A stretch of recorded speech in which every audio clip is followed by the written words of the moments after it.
스트레스가 엄청 쌓이면은 열받죠. 실망스럽고 또 이런 일이 자꾸 생기면은 육체적으로 심리적으로 이렇게 탈진을 하게 됩니다. 지치는 거죠. 그러니까 몸과 마음과 영혼이 지치면은 조그만 일이 있어도 뭡니까? 화를 내고 참지 못하고 이런 참 기가 막힌 일을 겪게 됩니다. 어떤 분이 그런 얘기 하시더라고요. 새파라치가 뭐냐 하니까 세금 탈루한 거나 탈세한 거 이런 거를 적발해서 보고하면은 돈을 보상금을 많이 받는데요. 그래서 아는 분이 이제 조그만 회사를 경영하는데 이 경비 보는 아가씨가 이 자료를 가지고 뭐 이렇게 불법 편법 이런 거 있지 않습니까? 아까도 협박을 하더래요. 그래서 600만 원을 이제 건네줬는데 그 돈을 받고 세무서에 신고를 한 거예요. 그래서 벌금 텍스를 1억 이상을 맞아서 파산을 했다. 조그만 회사가. 그러니까 이 팬데믹 3년을 거치면서 많은 사람들이 어려움을 겪고 있습니다. 한국에서도 그런 얘기를 하더라고요. 불법 주차라든지 이렇게 무단로 쓰레기 투기하는 거 이런 거 사진 찍어가지고 보고 하면은 파파라치처럼 하면은 이제 보상금을 받는다는 거죠. 세월이 힘들고 어려우니까 이런 일들이 많이 생기게 되고 이것 때문에 우울하고 짜증난 거죠. 그런데 오늘 제목이 두려움과 절망을 넘어 호렙산으로인데요. 우리가 잘 아는 그런 내용입니다. 1절에 보면은 아합이 엘리야의 무릇 행한 일과 그가 어떻게 모든 선지자를 칼로 죽인 것을 이세벨에게 고했다. 아합은 왕입니다. 왕이 그 와이프 이세벨에게 보고를 한 겁니다. 이런 일들을 이렇게 했다. 그러니까 아무래도 이 아합이 공처가 일거나 아니면은 이세벨이 엄청 대단한 여자인 것으로 생각이 됩니다. 그러니까 이 하나님이 왜 이런 아합과 이세벨을 그냥 내버려 주었을까? 왜 죽여버리지 않았을까? 이런 생각이 일단 듭니다. 엘리야 같은 강력한 선지자가 활동하는 그 시기에 어째서 이런 아합과 이세벨 같은 이런 악한 일이 생겨났을까? 왜 그냥 두었을까? 자, 하나님의 선지자 강력한 엘리야가 있으면은 나라가 태평하고 교회가 부흥하고 이래야 마땅하지 않습니까? 우상 숭배 같은 거 꿈도 꾸지 말아야 되잖아요. 그런데 놀랍게도요, 하나님의 교회가 부흥하면 따라서 악의 세력도 부흥을 합니다. 신기한 현상이죠. 자, 비가 오면은 곡식만 자라는 게 아니고 가가지도 함께 자라는 거죠. 우리가 잘 아는 대로 예수님 오실 당시에 얼마나 사회가 부패하고 교회가 타락했습니까? 그래서 이런 일들은 주님 다시실 그때까지 세상에 악이 성행할 것이고, 그죠? 불의가 성하고 사단의 세력은 더욱더 활발하게 날뛰게 될 것이죠. 우리가 살고 있는 이 미국이 세계 무일 초강대국이다. 민주주의와 자본주의가 발달한 나라다. 또 뭡니까? 이 미국은 경찰에게 엄청난 그 힘을 실어주어서 이 제국을 유지하는데, 그런데도 뭐 불의가 없습니까? 악이 없습니까? 마약이라든지 온갖 범죄가 판을 치고요. 그죠? 더 악하고 무서운 일들이 많이 벌어지고 있는 거죠. 그래서 우리가 한번 생각해 보는 것은 이겁니다. 하나님의 선지자 엘리야, 참 그가 기도했더니 하늘문이 닫히고 또 기도했더니 하늘문이 열리고 또 뭡니까? 갈멜산에서 거짓 선지자들을 그냥 단칼에 850명의 선지자와 이 이상한 것들을 다 처단한 그런 엄청난 사람이죠. 그런데 그가 어째서 도망을 쳤고 어째서 죽기를 원했을까? 3절 볼까요? 저가 이 형편을 보고 일어나 그 생명을 위하여 도망하여 했어요. 자, 죽은 아이를 살려했던 엘리야입니다. 하늘 문을 열고 닫았어요. 갈멜산에서 그 인생의 최고 절정기를 맞이했는데 이런 엄청난 엘리야가 이 이세벨이라는 악한 여자 하나 때문에 그러마 날 살려라. 똥줄타게 도망간 거예요. 자, 왜 이런 일이 벌어졌을까? 하나님의 사람 엘리야가 왜 이렇게 비겁하게 생명을 위해서 도망을 쳤을까? 자, 우리 여러 가지로 한번 생각해 볼 수 있겠습니다. 엘리야가 그 정도로 갈멜산의 대결에서 승리하고 그 온갖 이단들을 쳐다내고 죽였으면은 이스라엘 백성들이 박수를 치고 환호하고 교회가 부흥하고 이래야 마땅할 텐데 정반대의 현상이 일어났어요. 자, 엘리야의 편에 선 사람이 없어. 그 엄청난 기적을 보고도 사람들이 꿈쩍도 안 해. 더구나 이세벨은 자기를 죽이려고 한 겁니다. 겁이 나는 거죠. 허탈하고 배신감이 느껴지죠. 이 살 소망이 없어지게 되는 겁니다. 자, 엘리야만 그러냐? 성경에서는 영웅을 절대 허락하지 않아요. 모세도 죽여달라고 했습니다. 선지자 요나도 죽여달라고 했고요. 눈물의 선지자인 예레미야도 나 죽여주세요. 살만 없습니다. 그랬어요. 자, 그 사람들만 그랬습니까? 오늘 여기 계신 저와 여러분 모두가 그런 생각들을 수도 없이 했을 겁니다. 더구나 이민 생활이 너무나 삭막하고 외롭고 늘 텐션이 있으니까 어떻게 해요?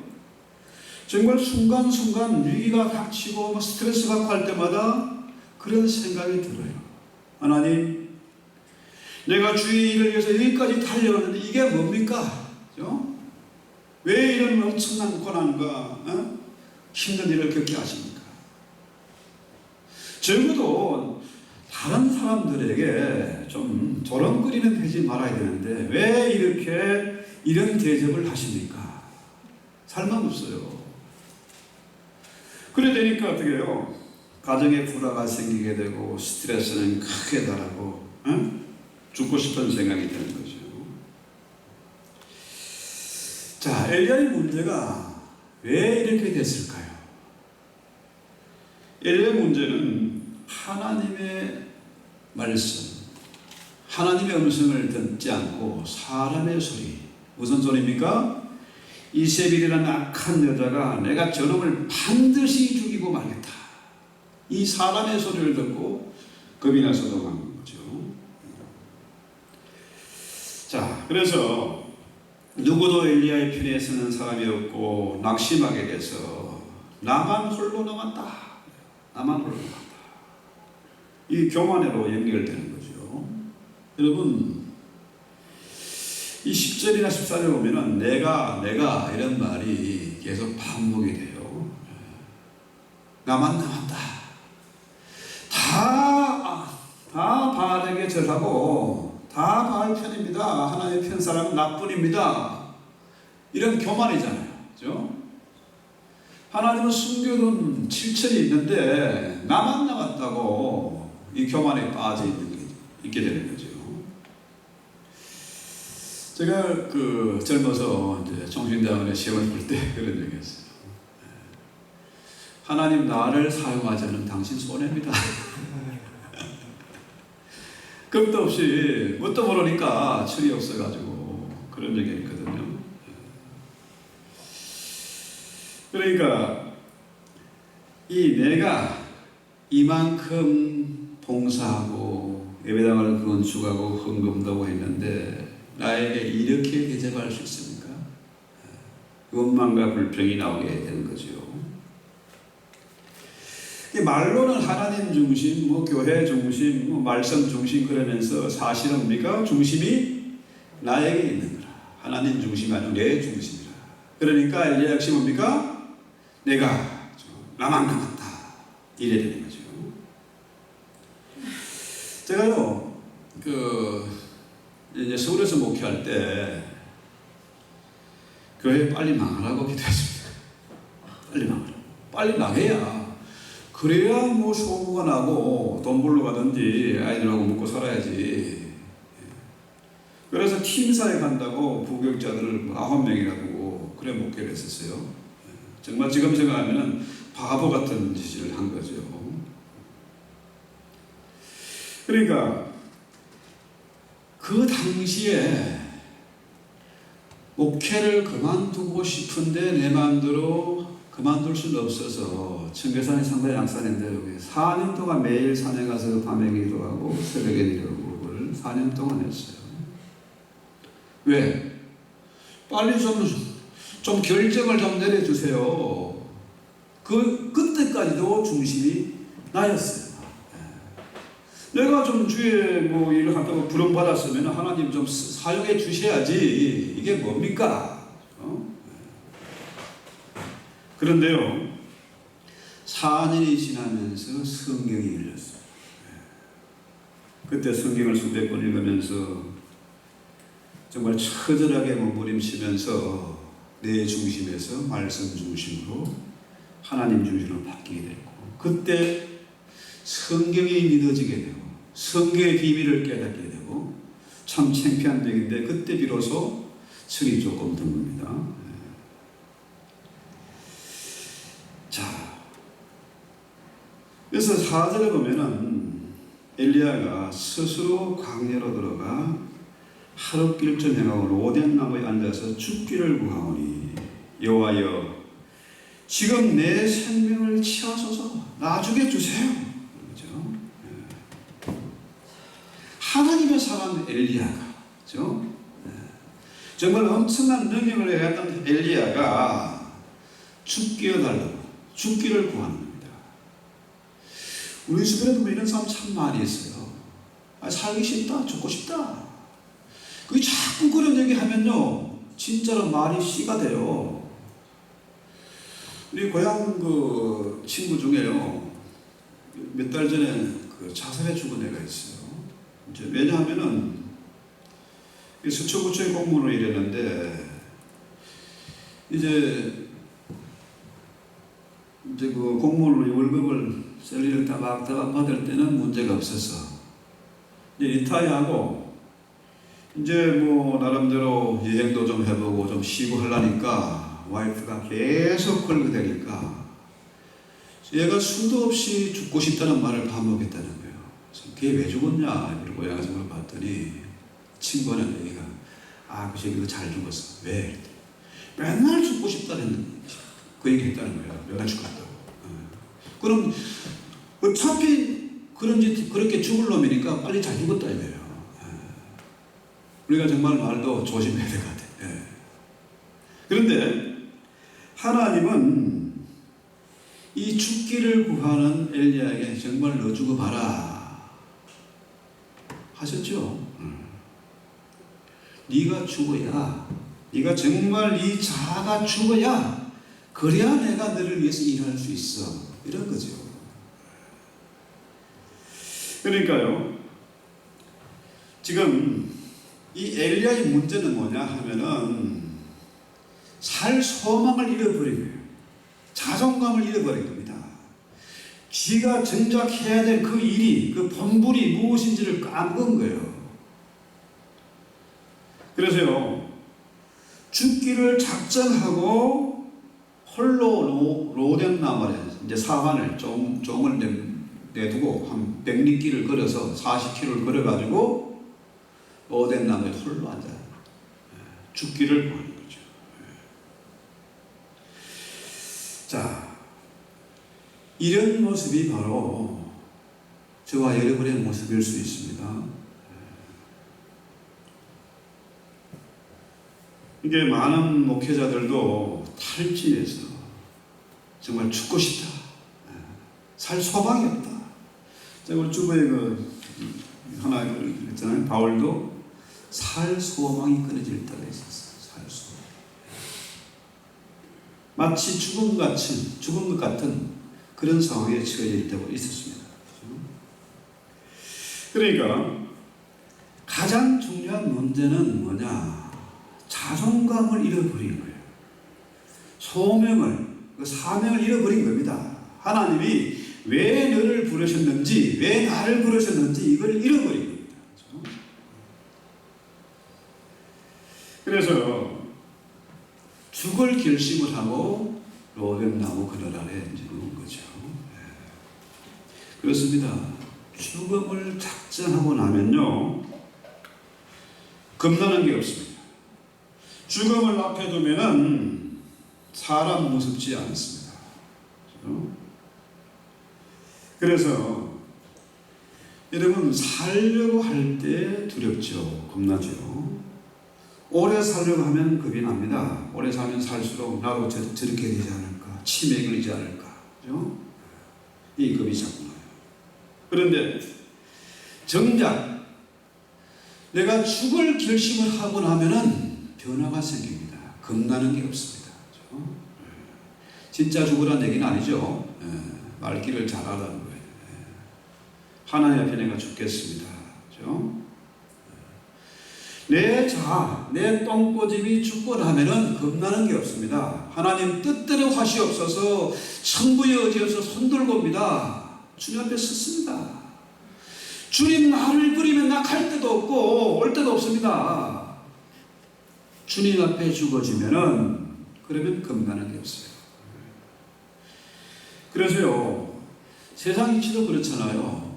이 조폭들 볼품도 없고 못생기고 그런 것들 왜 겁납니까? 그것들은 죽음을 겁내지 않거든.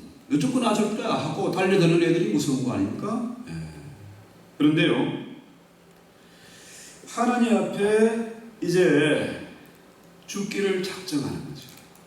이제 소망이 없습니다. 그렇죠? 자, 이런 자존감을 회복하는 길, 영적인 그 탈진, 스트레스에서 벗어나는 길은 뭡니까? 세상에서 약이 없어요. 아무리 무슨 우울증 약이고 정신과 치료제 이거 먹고 해도 방법 없습니다. 특히나 자존감을 회복할 수 있는 그거 고치는 의사는 없어요. 하나님만이 치료하는 여호와시다. 우리 주님만이 치료하는 여호와시다. 그래서 이 자존감이 회복되려고 하면 어떻게 해요? 하나님의 음성을 들어야 되는 거죠. 성령의 임재를 체험하는 겁니다. 특별히 목회자들의 참 위치가 외롭고 고독합니다. 그렇죠? 남들이 알지 못하고 남들이 보지 못한 그 비전을 붙잡고 실험을 하는 거죠. 그렇죠? 내 편이 없어. 이해를 할 수가 없어요. 알아주는 사람이 없습니다. 그렇죠? 또 어떤 경우는 보면요, 교회에서 많은 도움을 받고서 또 배신을 때려. 병 고침을 받고 기도를 받고 나 몰라라 도망가죠. 또 도움을 많이 받으면 받을수록 교회 와서 편하진 않아, 자유롭진 않아, 부담감이 생겨요. 부채의식 같은 게 있거든요. 그래서 참 힘들고 외로운 길인데 마찬가지로 이민사회에서 우리가 신앙생활 한다는 거, 더구나 이 팬데믹을 거치면서 신앙생활 한다는 게 쉬운 일이 절대 아니죠. 그런데 엘리야의 놀라운 점은 그래도 로뎀나무에 홀로 종을 남겨두고 한 100리길을 홀로 들어가서 혼자 하나님과 씨름을 했다는 거죠. 이게 중요한 겁니다. 자, 7절, 5절 볼까요? 로뎀나무 아래 누워 자더니 천사가 어루만짐에 이르되 일어나서 먹으라. 이 천사가 어루만졌다. 이 얘기 뭘까요? 제가 어릴 때 이제 할아버지 댁에 가면은 막내 삼촌하고 저하고 1살 차이에요. 할아버지가 같이 사람방에서 이제 같이 자는데 옛날에는 아궁이에 불을 소죽을 끓이면서 불을 떼야 돼. 겨울에 이제 새벽이 되면 다 아랫모로 가잖아요.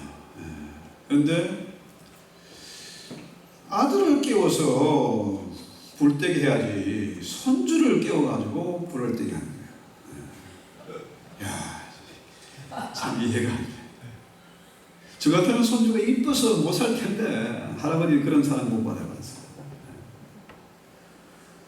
이불을 탁 걷어버리죠. 또 방문을 뭐 열어버려요. 운북에는 뭡니까 걸레가 꽁꽁 얼었고 냉수 한 살로 갖다 놓으면 얼어버렸어요. 그런데 문을 열어젖혀요. 더 심하면 어떻게 해요? 물바가지 날아오겠죠. 그런데요, 하나님이 엘리야를 잠자고 있는 엘리야를 깨우는 방식이 뭡니까? 으르만졌다. 부드럽게 터치했다는 거죠. 이 스킨십이 이루어졌다는 거죠. 이 참 놀라운 장면입니다.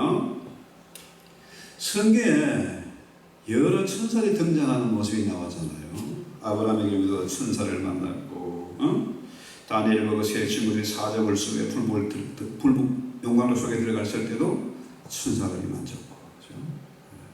그런데 이 장면은 뭡니까? 천사가 어루만졌다. 바로 누굽니까? 예수님이 잠들어 있는 엘리야를 깨우는 장면인데, 야, 이 자식이 일어나 바로 그대 찬 거 아닙니다. 이걸 걷어낸 거 아니에요. 물바가지 씌운 게 아닙니다. 부드럽게 어루만졌다. 아이들을 키울 때도요, 마찬가지 아닙니까? 아이들도 자꾸 물에 쓰다듬어 주는 거, 이거 진짜 좋은 거거든요. 스킨십이 이루어질 때에 교감이 이루어지거든요. 마음의 평안을 얻게 되죠. 그래서 가장 지금 엘리야가 힘들고 절망과 두려움에 쌓였을 때 천사가 등장을 하고 천사가 어루만져 주는 것이죠. 정말 힘들고 정말 이제 더 이상 살 소망까지 없을 그때에 마침내 주님이 나타나서 엘리야를 어루만져 주시고 깨워 주시고, 그게 뭡니까? 숯불에 음식을 구워서 엘리야를 하여금 먹게 하는 거죠. 이 장면은 바로 요즘 말로 말하면 성찬식이잖아요. 성만찬이 이루어지는 겁니다. 자, 그 음식을 먹고 힘을 냈는데요. 그렇죠? 힘을 내는데 어느 정도냐? 그렇게 죽으려고 악을 쓰던 엘리야가 한 다음에 호렙산까지 달려가는 거예요. 700길을 달려가는 겁니다. 지치지 않고 달려가는 거예요. 이건 뭡니까? 뭐 빵 한 조각이 먹고 커피 한 잔 마셔도 힘이 생깁니까? 그거 아니잖아요. 그렇죠? 바로 성만찬입니다. 성만찬. 예수의 살과 피를 먹고 마시는 성만찬. 바로 예수를 먹었다는 얘기죠. 예수 믿는다는 건 뭡니까? 예수를 먹는 겁니다. 먹는 것은 뭡니까? 예수 믿는 겁니다. 말씀을 믿는 거라. 그래서 이 로마 캐톨릭이 저렇게 부패하고 타락하고 세계 모든 악의 축이 저 집단들인데 엄청나고 비밀스러운 거죠. 그 조직이, 그 능력이, 그 자본이 CIA나 FBI를 능가할 정도로 엄청난 거 아닙니까? 한국교회 100년 만에 이렇게 부패하고 타락했는데 2000년 동안 그 집단이 얼마나 비밀스러운 집단이 타락했겠습니까? 그런데도 그 집단이 유지가 되는 것은 뭘까요? 주부들은 매주 성찬을 하거든요. 성만찬. 주님의 몸입니다. 주님의 피입니다. 신부가 입에다 넣었잖아. 이 성만찬의 비밀이 있습니다. 지치고 피곤하고 정말 소망이 사라졌습니까? 정말 세상이 너무 무서워서 웅크리고 있습니까? 팬데믹 3년을 거치면서 사업은 파산하고 몸도 마음도 망가지고 건강도 망가지고 이런 지경에 이르렀습니다. 사람 만나기도 무섭고 뭐 어떻게 할 일도 없고 길이 안 보이잖아요. 그럴 땐 우리 어떻게 될까요? 오뎀나무 아래에서 주님을 만난 것처럼 예배의 자리, 기도의 자리, 성찬의 자리 우리가 나가야 된다는 거죠. 우리가 어릴 때 여러분 아시죠? 국민교육훈장, 우리는 민족 중에 위대한 사명을 가지고 이 땅에 태어났다. 또 조상의 빛나면을 어쩌고저쩌고 했지 않습니까?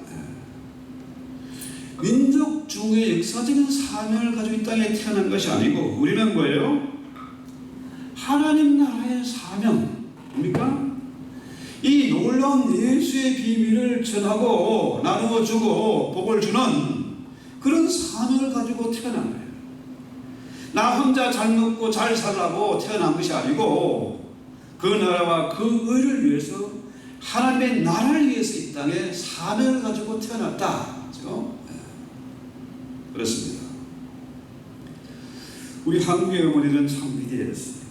저희 어머니가 지금 병원에서 이제 그야말로 의사의 마지막 선고를 받고 있는데 며칠 갈지 모르겠어요. 내일일지도 모르고 오늘일지도 몰라요. 그런데 어머니가 위대한 것은 뭡니까? 이 자식만큼은 내가 반듯하게 키워야 되겠다. 아무리 힘들고 고립고기 어려운 시기라 할지라도 이 자식을 키워야 되겠다. 그 사명을 가지고 어머니는 그 일을 감당하셨어요. 그래서 어머니는 저 때는 엄마의 전 대부분 보니까 짝이 달라 짝 드십니다. 한쪽만 자꾸 먹이다 보니까. 그래서 옛날 우리 한복은 보면요, 추구림이 왜 10만 원까지 올라오죠? 왜? 빨리 젖 먹이려고. 근데 요즘 엄마들 보세요. 애를 키워도 빵빵해. 축 늘어지면 빵빵해. 심지어 뭐 이상한까지 넣어가지고. 그거 정상이 아닙니다. 어머니의 사명이 중요한데 내 새끼는 아만 낳아놓고는 어떻게 해요? 우유먹어 키우고 조선족들 필리핀 사람들 데려다가 애 키우고 그러고 있어요. 사명을 잃어버린 거예요. 그러니까 그 자녀들이 불안합니다. 천사가 엘리야를 어루만졌더니 이 아이가 엘리야가 어떻게 해요? 평안을 얻고 힘을 얻고 자존감을 회복하죠. 사명을 회복하고 호레산으로 한 걸음에 달려가지 않습니까? 그런데 애만 낳아놓고 나 몰라라 하니까 그 애가 어떻게 되겠습니까? 불안하고 반하고 방황하고 사고치죠. 가정이 불안하고 가정이 깨지면 교회가 편안할 수가 없어요. 교회도 무너지는 겁니다. 그래서 우리가 이제는 사명을 붙잡아야 됩니다. 이 콜링을, 하나님의 콜링을 반드시 붙잡고 나는 하나님의 나라와 그 나라를 그 뜻을 위해서 이 땅에 태어났다. 이 자존감을 해야 돼요. 그래서 하나님의 음성을 들어야 됩니다. 우리 하나님은 바람 가운데도 불 가운데도 계시지 않습니다. 지진 가운데도 계시지 않아요. 오직 뭡니까? 이런 것의 얘기는 오직 성령의 세미한 음성으로 계시느니라.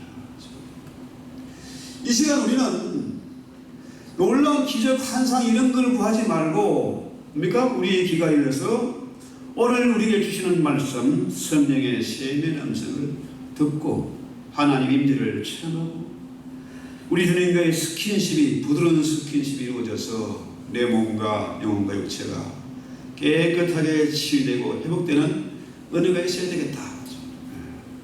예수님 만나야 됩니다. 예수님을 먹어야 된다. 성만찬의 자리에 참여해야 된다. 그래야 새 힘을 얻고 한 달 안에 호렙산까지 달려갈 수가 있다. 엄청난 길입니다. 출입길을 달려갈 수 있는 힘이 생깁니다. 그렇습니다. 주님의 음성을 들어야 됩니다. 엘리야가 위대한 것이 아니고 주의 말씀의 능력이 있습니다. 그렇죠? 좋은 환경이 사람을 위대하게 만들지 않습니다. 금수저 물고 났다고 해서 실력이 있는 게 아닙니다. 사람이 바뀌는 게 아니에요. 하나님의 주신 콜링, 그 사명을 붙잡고 그 말씀을 따라 살아가는 사람이 실력 있는 사람이고 위대한 사람이에요. 그렇습니다. 끝날 때까지 끝난 게 아닙니다.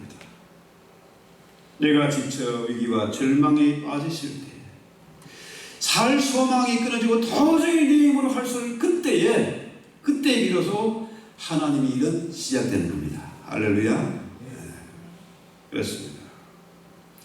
이제 우리가 임마누엘 주님의 스킨십을 통해서 주님의 임재를 느끼고 주님의 위로를 받고 주님의 음성을 듣다 보면 이제 우리의 할 일이 뭐겠습니까? 우리의 할 일이 쌓이고 늘리는 겁니다. 부산 사투리로 천지빛깔이라. 이 팬데믹을 만나서 말세 중에 말세를 만나서 얼마나 많은 사람이 죽겠다고 아우성치고 있습니다. 특히나 이 팬데믹 때문에 얼마나 많은 사람들이 파산하고 우울하고 가정 깨지고 그런 가운데 있습니다.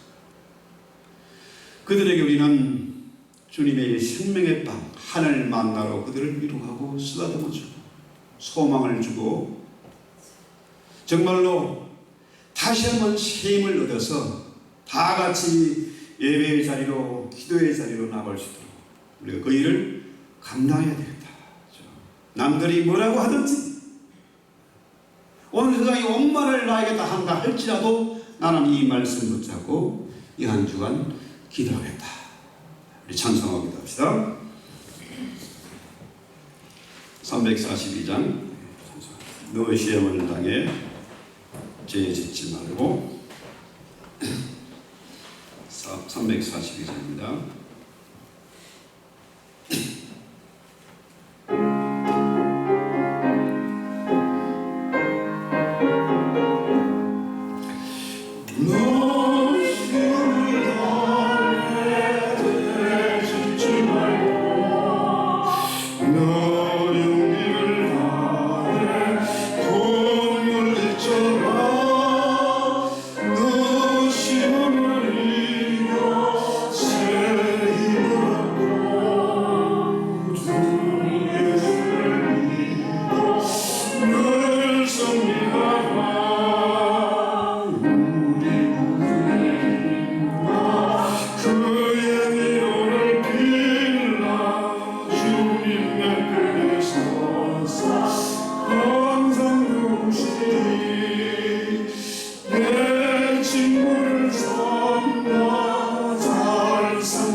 주님, 저희가 주님의 임재 앞에 서 있습니다. 긴 잠에서 깨어나게 하시고 주님의 부드러운 손길을 통하여 성령의 임재를 확인하게 하시고 이 마지막 시대에 주님 우리를 부르신 그 뜻이 무엇인지 분별하고 다시 한번 소명을 확인하고 자존감을 회복하고 우리 호흡이 나는 그날까지 주님 앞에 가는 그날까지 맡은 사명 감당케 하옵소서. 걸어가도 달려가도 피곤찮은 쉼을 허락해 주시옵소서. 참으로 저에게 지혜를 주시고 능력을 주시고 무엇보다도 금모하게 한 믿음의 복을 더하셔서 말씀으로 사는 은혜를 누리게 하옵소서. 예수님의 이름으로 기도했습니다.